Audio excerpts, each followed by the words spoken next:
Buenos días, Cristina. Pues efectivamente sacas un tema que es apasionante, que es el tema de la somatización. Es decir, todo el mundo dice, es que estás somatizando, ¿no? O vas al médico o te reúnes entre amigos, es que lo estoy somatizando. ¿Pero qué es realmente la somatización? La somatización es un malestar psicológico, un malestar emocional que se expresa a través del cuerpo. Es decir, el cuerpo expresa a través de molestias físicas, de temas físicos reales que duelen y que sientes una angustia emocional que no estás siendo capaz de liberar. Entonces, cuando tú estudias la carrera de medicina, te ponen causas de las migrañas, cefalea, y entonces te va poniendo, ¿no? Pues desde tumor cerebral a todo tipo de causas, pero tienes la causa emocional. Y uno de los temas más interesantes es que hay que saber que muchos problemas emocionales van teniendo su repercusión en el cuerpo. A lo largo de mis últimos años, pues a través del famoso cortisol, de todas las cosas que he ido investigando, de la inflamación, he intentado que la población tenga conciencia de esta somatización. ¿Por qué?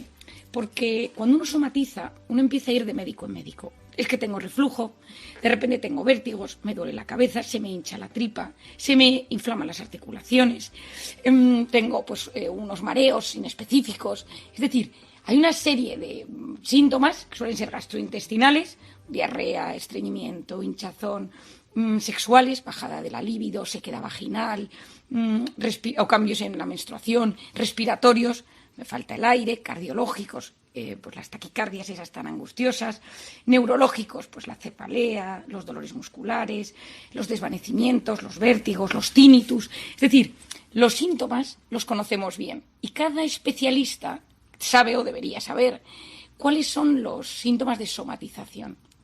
Porque muchos de estos pacientes recorren médicos y hospitales durante años hasta que alguien les dice, es que estás somatizando, es que lo que tienes es que arreglar un tema emocional. ¿Por qué?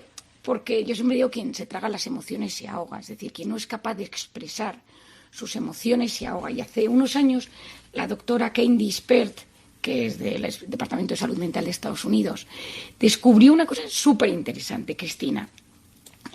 Cuéntame, porque estoy tomando notas, ¿sabes? Porque a mí me pasan estas bueno, cosas. es que yo creo que no hay nadie aquí no le pase. A mí me pasa en la boca, a mí se me inflaman las encías y yo lo conozco, pero yo conozco gente que le sale, bueno, a la piel, que no lo he dicho, que es muy clásico. Bueno, yo es que tengo una rosácea en la piel que ahora mismo está en su esplendor. Bueno, pues que la rosácea es es de las cosas que se sabe que está más vinculada con todo el tema emocional, porque la piel y el sistema nervioso provienen de la misma capa del embrión. Por lo tanto, el día antes de tu boda te sale un grano, en el momento que tú vives con estrés, de repente pues te viene el herpes. Es decir, la piel es un gran reflejo del alma de toda la vida y en la rosácea, y ya no te digo con la mascarilla, se ha convertido en uno de los síntomas más frecuentes. Lo hablaba el otro día con una dermatóloga muy amiga mía.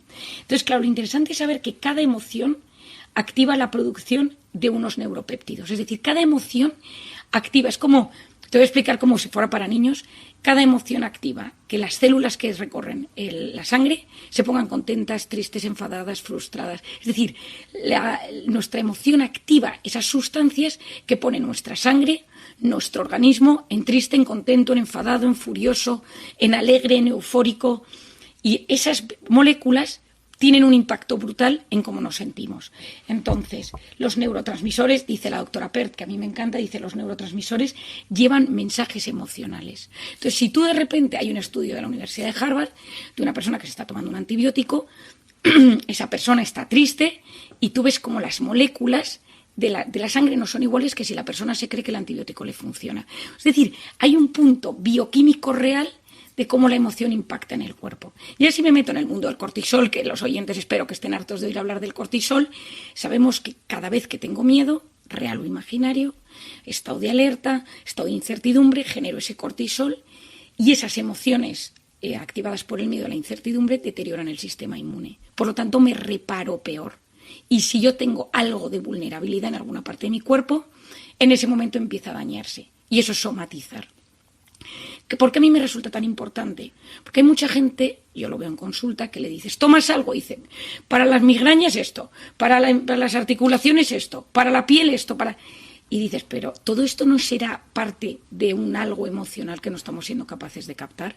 Y la gente sufre mucho, ya no te digo nada, pero Cristina, por ejemplo, con temas de fibromialgia, con temas de dolores crónicos, Pero muchas veces la gente se piensa que somatizar es inventarse el dolor. No, lo que pasa es que la pregunta es, en lugar de tomarte el antibiótico para la rosácea, el protector de estómago para lo que sientes en el estómago, los analgésicos para los dolores, ¿qué puedes hacer? Bueno, lo primero es saber que el umbral de percepción de los estímulos físicos es más bajo en las personas que somatizan. Es lo que se llama amplificación somatosensorial. Es decir, la gente que tiende a somatizar y que ya ha entrado en ese circuito, las cosas le afectan más. Es decir, un disgusto pues tiene un impacto directo. Entonces, ¿qué digo yo a la gente? Lo primero de todo es decir, vamos a ver, esto que yo somatizo, pensemos en migrañas, a mí me pasa antes, durante o después del impacto. Es decir, es justo antes de ir a trabajar, cuando tienes que ir presencialmente porque tu jefe no te gusta, es cuando estás trabajando o es el fin de semana cuando por fin te has relajado y sale la migraña. Suele ser la tercera. Suele ser cuando el organismo ha salido del modo alerta y entonces en ese momento, ¡pum!, sale. Has tenido una época de estrés y el herpes. Has tenido una época de muchísimo malestar emocional por un conflicto con tu pareja y de repente pues notas que te duele todo el cuerpo y tienes vértigos. O tienes tinnitus, que es una cosa muy típica. Lo de los pitidos en el oído es una cosa muy angustiosa y que genera mucho malestar, ¿no? Lógicamente hay cosas físicas, es decir, hay veces que hay que ir lo primero que hay que hacer es ir a ver a un médico y que te diga, oye, pues esto puede ser por cualquier cosa, porque las enfermedades tienen un componente real.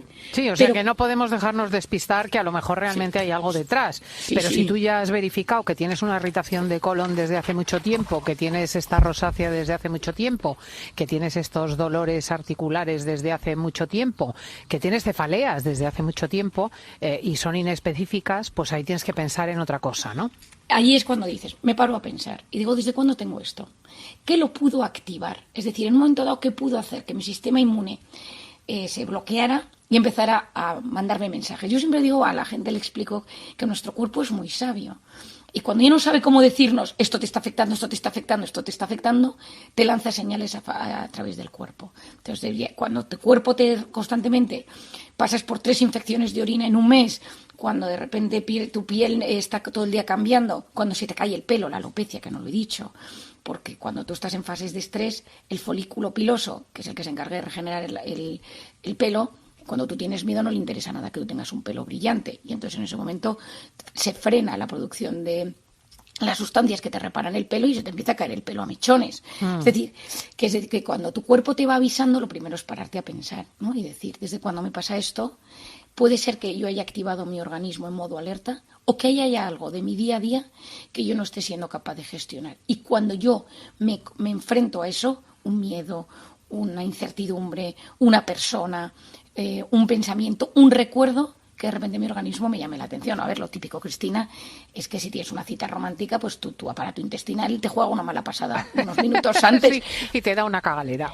Sí, efectivamente. Entonces, quiero decir, si eso sucede, que es súper típico, o un examen, pues imagínate con las cosas graves de la vida. Entonces, lo primero es pararnos a pensar y decir, ¿qué me duele y desde cuándo? Cuando me duelen 400 cosas distintas, y cuando de repente me duele la tripa, pero luego me duele el pie, pero luego la cabeza, pero luego tengo un vértigo, luego me mareo, y luego estoy inflamado, y luego es la tripa, es que claramente mi organismo me está diciendo, estás inflamado. Es el grado leve de inflamación que hoy en día sabemos que cuando lo gestionamos a base de temas mentales, de meditación, mindfulness, etcétera, o alimentación, o deporte y naturaleza, es decir, todas las cosas que me ayudan a salir del modo alerta, que es el que me inflama, pues ahí bajas un poco el nivel de inflamación y los síntomas de repente desaparecen. Es que la gente de repente dice, ya me encuentro bien, ya no me duele nada de las 14 cosas que me dolían, ¿no? Pero cuando tú sigues tirando de tu cuerpo sin parar, sin frenar y sin conectar, en ese momento tu cuerpo te llama y te avisa. Y luego, que hasta cierto punto es estupendo. Nos tenemos que ir, pero vamos a dar gracias por este aviso, desde luego. Atentos a esos orígenes de las cosas. Marían Rojas, muchísimas gracias, que nos vamos a las noticias. Gracias, Cristina, que tengas